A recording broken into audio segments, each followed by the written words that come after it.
Hey Rebel Rouser, I'm Alan Voivod and this is Star Wars 7x7.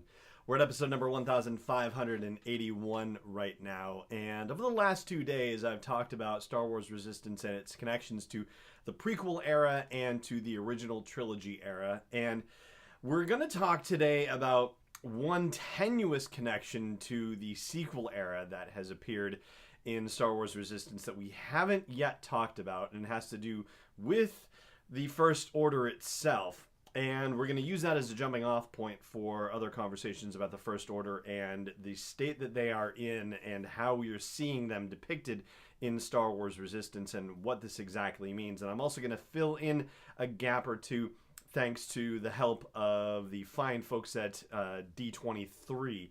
And that, of course, will all be explained in a moment. But the thing I want to call your attention to from this last episode of Star Wars Resistance, the High Tower, and we've been going over some of the objects in Toradoza's room and the Easter eggs that are in there, thanks to the publication of more detailed pictures from StarWars.com, but also from me taking a bunch of screenshots and blowing them up on my phone to see what I can possibly see.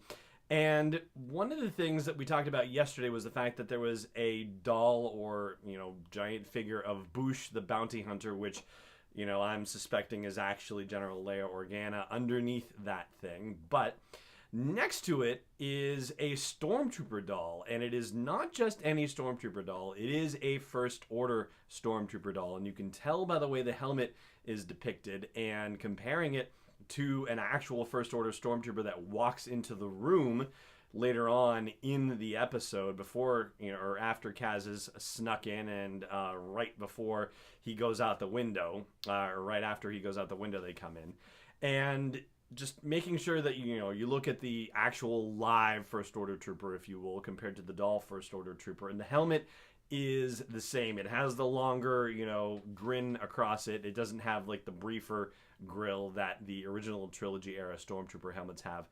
So why on earth does this doll even exist? This is kind of the big in-universe question.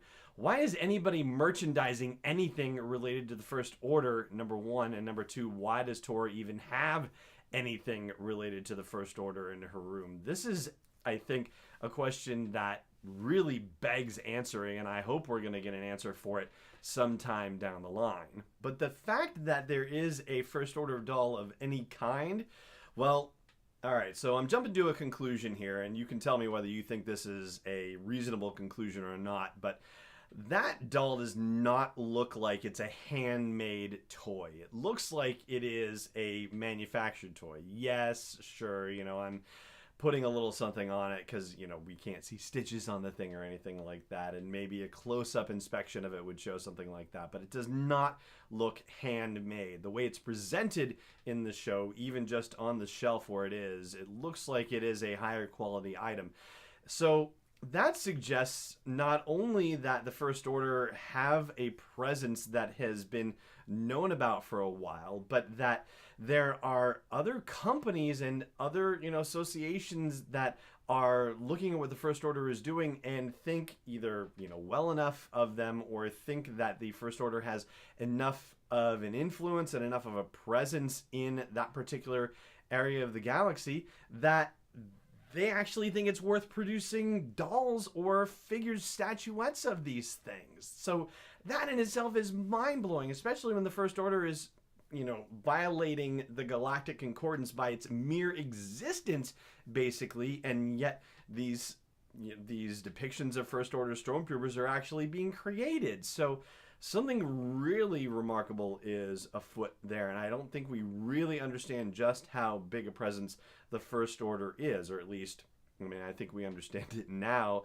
looking at The Force Awakens and The Last Jedi, but certainly from the perspective of Star Wars Resistance and the fact that the First Order has not really made their big galactic move yet, this is a sign that things with the First Order are way more significant than anybody should have had an idea of. Now, this is the part where D23 comes in. D23 is the Disney membership club, and they send out a beautiful full-color magazine every 3 months or so. And in the most recent one, there is an extensive feature on Star Wars Resistance with interviews from a number of people who are developing the series. And one quote in particular from Athena Portillo, who is one of the executive producers of the show, is one that is particularly telling, and that's the one I'm going to share with you right now. She says, "What I love about this," Portillo says of the new setting for the show, "is that our show gives you an introduction to the First Order, if you haven't seen The Force Awakens, and their initiatives to build a dominating presence. It also explains how General Organa is building the Resistance," unquote. Now, I'm not suggesting that building dolls or statuettes or whatever that happens to be, I'm not saying that that's their way of creating a dominating presence. However, I am suggesting that that might be a sign that the work that they are doing is successful. And even their presence on the Colossus platform suggests that there is some experience with them already, at least as we've seen it depicted in Star Wars Resistance so far. They are a known presence in the area, and also a significant one as well in the estimation of everybody on the Colossus refueling platform.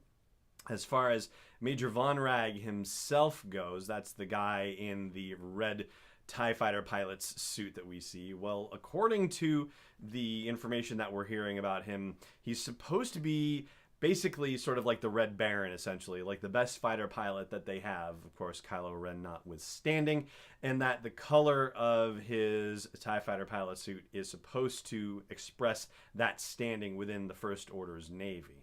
And he seems to be a known quantity to Captain Doza as well.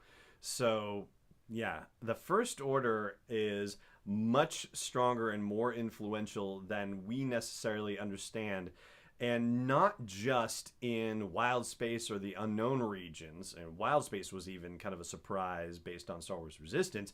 But it seems like their presence may actually being felt in the Outer Rim already prior to the events of The Force Awakens, and much more so than we ever suspected. And that may be part of why General Leia Organa is so alarmist, if you will, about the First Order. Maybe she's seeing the kind of inroads that they are making into the known galaxy and saying, oh yeah, no, this is a bigger threat. It's not just in the unknown regions. Now they're actually being active in places where the Empire was essentially being fostered. And that's kind of part of the conversation in Star Wars Bloodline as well. And, you know, this is how we are seeing the development of the First Order to the point where they have their big coming out party in The Force Awakens, as it were.